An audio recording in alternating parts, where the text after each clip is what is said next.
bien comprendre, c'est que les gens ne comprennent pas, c'est pas une histoire de sexe, c'est pas une histoire de séduction, c'est une histoire de pouvoir.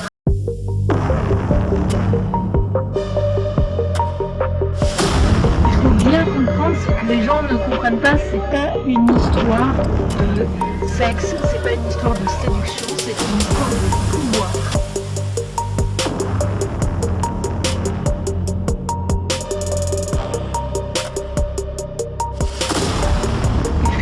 Bien comprendre, les gens ne comprennent pas, c'est pas une histoire de sexe, c'est pas une histoire de séduction, c'est une histoire de pouvoir.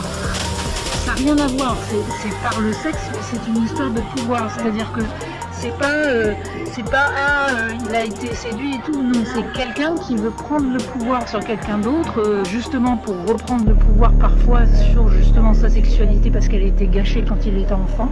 C'est une histoire de pouvoir et c'est pas du tout une histoire de rapport de séduction.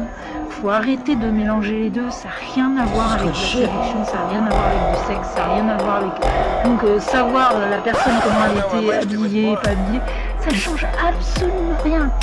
C'est pas ça la question.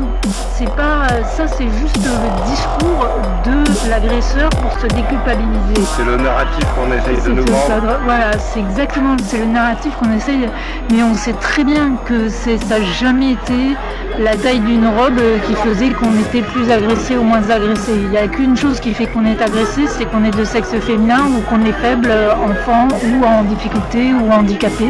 C'est ça qui fait qu'on est agressé. C'est pas du tout le fait qu'on a une tenue, une posture ou quelque chose qui a provoqué ça. Donc faut arrêter.